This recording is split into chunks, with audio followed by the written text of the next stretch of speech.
શુભ Holi, happy Holi, શુભ ધૂળેટી. આમ તો માનવી ચારે બાજુના રંગથી રંગાયેલો છે. શોક દુઃખ, હરેક શોક,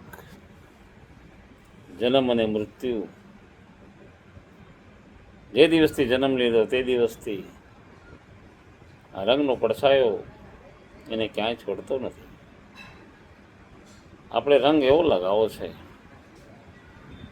કે જે રંગ કદી ન નીકળે.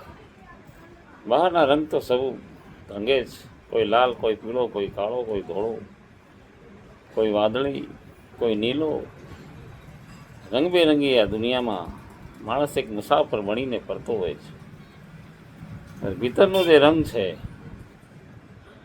એ ભીતરના રંગને બહાર લાવવાની વાત આપણને સત્સંગના માધ્યમથી સંતો અને મહંતો કરતા હોય છે. ભીતરનો જે રંગ છે એ આધ્યાત્મિકતાનો રંગ છે. પોતાની નીચ પરખની વાત એમાં આવે છે. બસ હું પોતાને ઓળખી જાઉં તો ઘણું જ, હું માનવી માનવ થાઉં તો ઘણું જ. દુનિયા એક યુદ્ધના મોરચે મંડાણી છે. મારો અને કાપોની વાત દુનિયામાં થઈ રહી છે. હું જીતું ને શું હારે, હું મોટો ને સામેવાળો નાનો. આ એક અહમના અસ્મિની અંદર માણસ રોજ ને રોજ ભરખાઈ રહ્યો છે. પણ ધૂળેટીનો રંગ એક એવો સંદેશ આપે છે કે હે માનવી, તારા ઘટ ભીતર જે મૂળ રંગ તારો છે એ રંગને તો ઉજાગર કર. અને રંગ એવો છે કે દુનિયાનો કોઈ પણ પાણી, કોઈ પણ સાબુ, કોઈ પણ સર્ફ, કોઈ પણ કેમિકલ એને ઉખાડી ન શકે, એને ધોઈ ન શકે.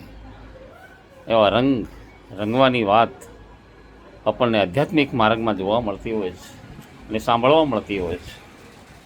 દુનિયા એ રંગને છોડીને મોહ, માયા, અભિમાન, અહંકાર, મોટપણું, સત્તા, લાલસા, આના માટેના રંગો ચડાવીને માણસ દિવસે ને દિવસે ગાઢ રંગે રંગાતો જાય છે. એ રંગ પણ એક દિવસ કાયમ રહેવાનું નથી. બસ એ રંગ સ્મશાન સુધીનો રંગ છે. એ રંગ સ્મશાને જેમ જેમ માણસ નજીક જતો જશે તેમ તેમ એ રંગ ધીરે ધીરે એનો ફીકો પડતો જશે. આયખ્યું જે માણસનું ધીરે ધીરે વધતું જશે, એ રંગ એને ઓછું થતું જશે. આંખે દેખવાનું અજવાળું ગાયબ થશે, કાને સાંભળવાનું ગાયબ થશે, ને વિચારધારા જ્યારે મટી જશે, એ રંગ એનો રંગ નહીં રહે, એ રંગ બેરંગ થઈ જશે. એટલે માણસ, તો તારા ભીતરના જે રંગો ભરેલા છે, જે રંગ આજે દેખાતા નથી, જે નથી લાલ, નથી કાળો, નથી ધોળો, નથી સફેદ, એવા રંગને તો ઉજાગર કર. અને એવા રંગને તારી ભીતરથી તું જગાડ. આધ્યાત્મિક ચેતનામાંથી એને પ્રગટ કર. અને રંગ દુનિયાને તો આપતો, જેના માટે આજે દુનિયા લાલસા કરી રહી છે, મુક્તિની ખોજ કરી રહી છે, જે માર્ગની ખોજ કરે છે, એ જ રંગ એને ત્યાં મૂળ રંગ સુધી પહોંચાડશે. અને એ રંગ જે છે એ ગહન રંગ છે.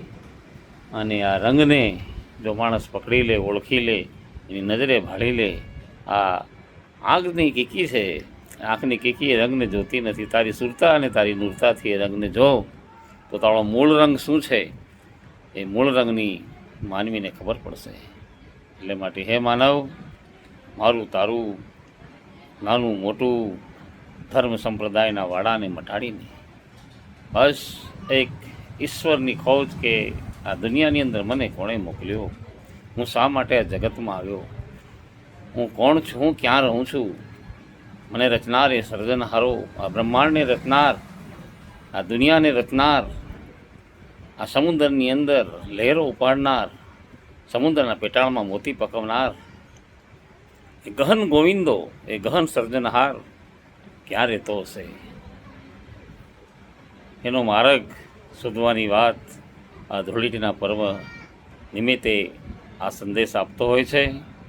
એટલે ભારતની જે અસ્મિતા, ભારતનું અસલી જે રૂપ છે એ આ જ છે કે તારી આધ્યાત્મિક ચેતનાને તું જગાડ, તારા ચેતન સ્વરૂપને જગાડ. તારા અંશને ઉજાગર કર, તારી વૃત્તિને બહાર જે ભટકી રહી છે એને ભીતર તું સ્થિર કર, અને તારા અસલ જે સ્વરૂપને તું નિહાળ, અને તારા સર્જનહાર તરફ એક ડોક્યું તો માંડ હે માનવ, એક ડોક્યું તો માંડ. સત કેવલ સાહેબ, સત કેવલ સાહેબ.